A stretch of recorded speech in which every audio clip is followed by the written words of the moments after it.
verification is being done. Hadien ke Jinghiar jong ke Jingwan ke Nongjngohkai Pyrthei Hadien ke Jingsha penya Dangshen jong uwe Nongjngohkai na indoor Raja Raghuvanshi ke seorang ke saki ke Jingtui ke Nongjngohkai Pyrthei ke Than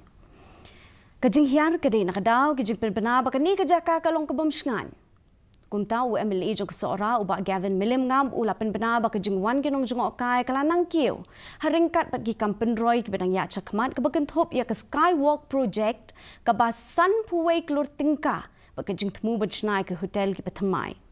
Shushu lapen pau ba minta ke sarkar ke larai ki Nongjngohkai bakin syemi ki nongyalam lani ki guide bat minta ru ke jingbu ki CCTV camera haki jaka Nongjngohkai ki bakampau kadang ya chakmat.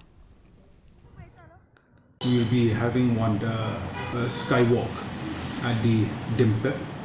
It's around 51.7 crore project,